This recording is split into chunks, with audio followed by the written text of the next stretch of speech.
Her şeyden evvel onu bilmek lazımdır ki müstakillik manevi bir duygudur.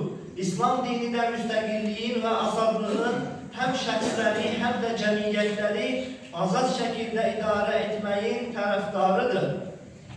Müstakilliğe giden yol milli manevi birlikten, vehdetten geçir. Bu manada müqəddəs kitabımızda Ali İmran suresinin 103. ayesinde böyle buyurulur.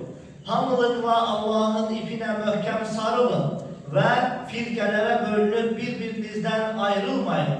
Göründüğü gibi ayette Allah Müslümanları bir olmağa, aralarında vehdet yaratmağa, birlik yaratmağa çağırır.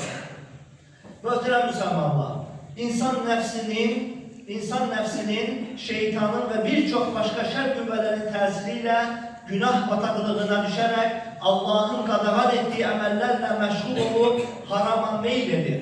Uca Allah belə hallarda da kullarını yalnız koymur.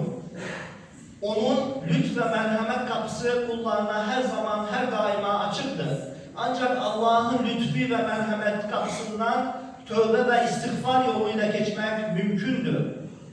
Şüphesiz bunun sonu ilahi əfvə qovuşmaktır. Allah-u Teala Tahrim suresinin 8. ayesinde bile buyurur. Ey iman getirenler! Allah'a samimi kalpten bir daha günaha kayıtmamak şartıyla tövbe edin. Ola bilsin ki Rabbiniz günahlarınızın üstünü örtsün ve sizi altından çaylar akan cennetlere dahil etsin.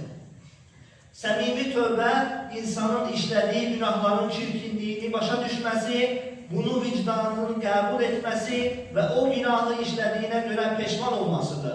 Allah-u Teala samimi tövbe edin derken kulunun ettiği günaha göre vicdan azabı çekmesini ve özüne ben bir daha bu günahı işlemeyeceğim diyerek söz vermesini ister. İnsanı ilahi azaptan kurtaran samimi tövbe de budur.